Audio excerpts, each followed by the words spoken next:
How do you change a string on a harp? So I'm going to show you here. I have a string about to break. It's literally been hanging on by a thread for quite a while now. Usually when you start seeing this happen, you want to change the string, but sometimes I just let it go until it breaks, or something happening where I don't want a string surprisingly breaking on me. I'm going to change it today for you, and I'll walk you through the process. First step, I need to unwind it. Okay, that is off at the top, and then take the string out. So that's what that looks like. In order to find the octave that you need, it starts first octave from E down to the F, second octave E to F, third and fourth octave C. Normally, strings would require a end piece, which is just leftover cut up string of the larger strings, and that's to hold the knot in place underneath the soundboard to make sure it doesn't slip through. But this string's actually big enough that you don't need one. Trick that I learned during my schooling, put the string in first.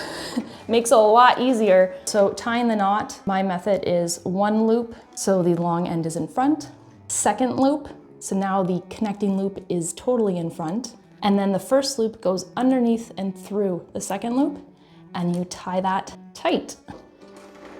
So I should say my C pedal is in flat position because you want to make sure this is all released up here. I get the end of the string through the peg. Then I make sure it rests on this part here and it goes to the center, and then I just start turning away from myself. Now after one rotation, this part of the string here is now falling on that side, and we don't want it on that side of the peg. So I just push in here to make sure it wraps around the correct way. For the smaller strings, I like to do a little scoop under here to prevent the knot from slipping, but the string's big enough that I don't need to do that. And at this point, I always make sure I'm plucking frequently as I'm turning, because you don't want to overturn the string, because then it would break. Ooh. This string is going to continue to fall quite a bit over the next few days. So my trick is I like to bend it like this to get that stretch going. I also sometimes tune it a slightly sharper to help it stretch. Not too much sharper. Again, you don't want it to pop on you.